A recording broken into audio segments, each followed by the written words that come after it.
Moving on now, the US, UK and Canada have decided to send troops to Kabul to evacuate embassy staff members. The United States is set to dramatically scale down its embassy in Kabul. 3,000 troops have been sent temporarily to aid the evacuation of staff.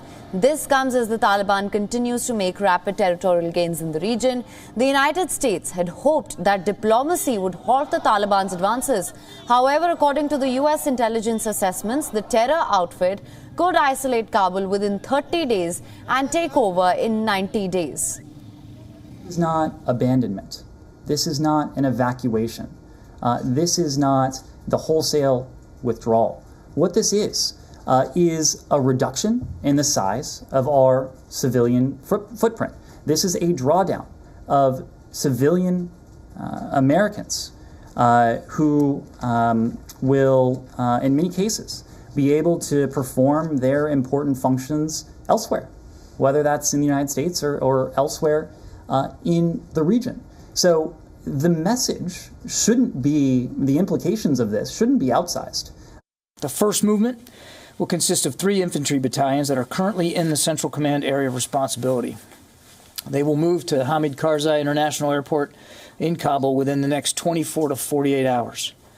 2 of those battalions are United States Marines, and 1 is a U.S. Army battalion. And for more on this, investigative journalist and former RAF pilot Michael Kay is joining us live from Greece. He has been a part of 2 military tours in Afghanistan. In 2004, he led an assessment on the Afghan National Army and was also a strategic military planner in the Helmand province for British troops in 2004 and 2005. Welcome to the broadcast, Michael. Thank you so much for joining us. The Taliban have captured the 14th provincial capital, Lashkargah, that is the capital of Helmand. You would know that, of course. They have been making rapid territorial gains, and there is only Kabul now and other small pockets which are still under the Afghan government. How do you assess this situation? Capitulation is the word that I'd use, but as a strategic military planner, a former strategic military planner, there has to be serious questions asked about the rapid capitulation across now the 14th provincial capital that has fallen to the Taliban in such a short space of time. When you look at the numbers, the Afghan National Army, which I led an assessment on in 2004, is 180,000 strong, and it's been going for 10 years now. So there's been a lot of training, a lot of mentoring, and a lot of operational experience that the Afghan National Army should have had with specialist forces such as the Afghan National Commandos, counter-narcotics forces. I've had colleagues who have been training the counter-narcotics and counter-terrorism forces for a good many years now. When you overlay on top of the Afghan National Army strength, coalition force numbers, co-joined with the most powerful air forces in the world, namely the US and the UK, and the French, you've got to ask yourself how the Taliban have been able to make these advances so quickly. So you have to look outside of the military bubble, and you then have to start looking at the political and the economic lines of development. And there was one thing that certainly hit home when we were there planning in 2004, and that was the component of corruption, which is very closely aligned to the narcotics line of development. And now the narcotics line of development is absolutely critical in all of this because it influences the political, it influences the economic, and it influences the security lines of development. So what's really, really important about the Taliban taking Lashkargah, which is the provincial capital of Helmand provinces, is that you have the river that runs through Helmand province, which creates very fertile land. And with the fertile land comes an ability to grow opium. Opium has been used by the Taliban for decades to bankroll them in terms of provision of heroin and getting the finances to pay for weapons. So what's happened in Lashkargah is a huge, huge win for the Taliban. If, and this is an important if they can hold all 14 provincial capitals. And that, I think, is going to be another question. Right. That being said, Michael, the Taliban began their offensive in May just as US troops started to withdraw.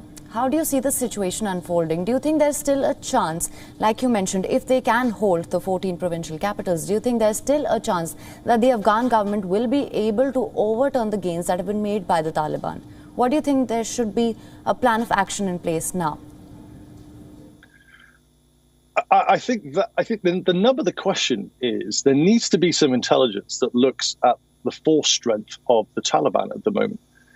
We're hearing reports and we're seeing reports on the ground and social media clips of Taliban running into provincial capitals. There was one this morning that I watched on from Kandahar. The question, though, is how thinly spread are the Taliban? What are their ammunition supplies? Where are they getting the logistics from? Where are they getting their weapons from? You can't sustain any real war, Clausewitz said this, without a solid and secure logistical supply chain. So I would certainly ask the question, when it comes to looking at warfare, you need an attacking force 3 times the size of a defending force in order to have any form of successful outcome.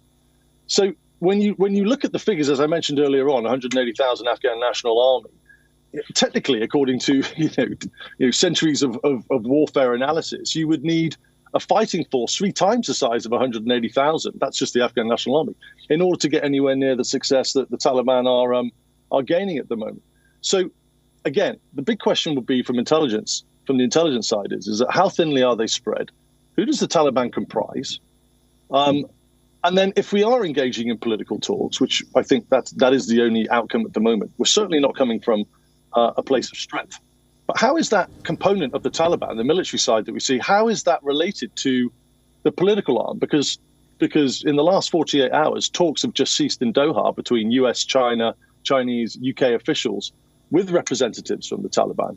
And I think the other questions we need to be asking is that what political influence do the people in the representatives in Doha have over the military components, and who are the military components of the Taliban? Right, I was just going to come to that. I will come back to that in a minute, though. But the United States, UK and Canada have now decided to send their troops in Kabul to evacuate the embassy staff members. And just this week, Indian nationals were also evacuated. How do you think, what are the practical implications of this?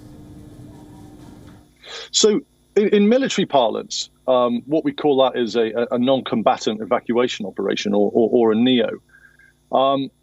It's the type of thing that you saw in Ho Chi Minh City or Saigon in 1975.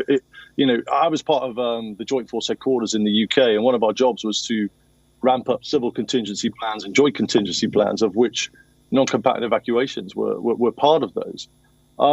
And basically, the bottom line is to evacuate all entitled personnel out of the location that has or that is risk on.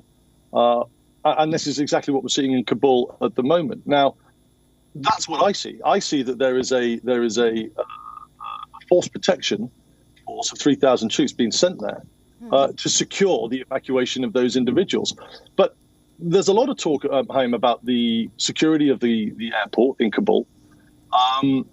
There's a lot of one of the key components of that is even if coalition forces do hang on to the airport, which is obviously a strategic military asset and strategic political asset, you've then got to look at the lines of communication from the airport into the strategic locations that will be evacuated from, such as the embassies or the command centers.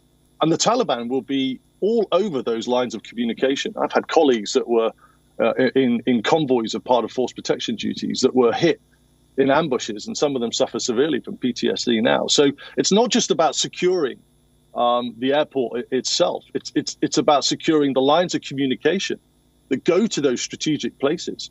And that's going to be a nightmare for the coalition. And that's why it needs much more than 3,000 troops. So many questions, many questions. Speaking of contingency plans, and like you mentioned, the numbers of the Afghan military, and you have been a strategic military plan, I want to ask you, what do you think should be the next immediate steps, given the situation and the numbers right now? Well, I think the assessments need to be made across the political and the security lines of development, and then where those assessments lie is then what the contingency plans should now be, because 14 provincial capitals in 1 month is, I'm not sure that's an assessment that even the Pentagon provincial the contingency planners would have made. So I go back to where are we on the political evolution of talks? How are the political representation of the Taliban related to the military component? If you go to Northern Ireland, for example, Sinn Féin is a political party, and then you've got the IRA, which is the political art of the military arm. Who does that comprise? So where are the Taliban getting their numbers from? What are the actual real numbers? Where are their vulnerabilities?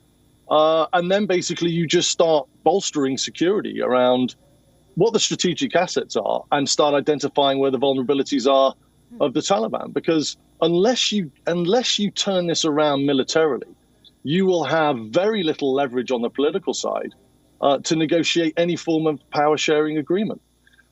So I think it's not a silver bullet. There is no one particular solution to this, but it's about identifying the relationships across the political and the military, and then sort of seeing where we used to call it center of gravity analysis. So you're trying to identify what's the thing that you have to target in order to weaken the enemy, and it doesn't have to be a military installation. It can be an ideology, for example. So that's the type of analysis that needs to go on that identifies what the critical vulnerabilities are. All right. Michael, thank you so much for your time, and thank you for joining us on this broadcast and with all the details on that. WION is now available in your country. Download the app now. Get all the news on the move.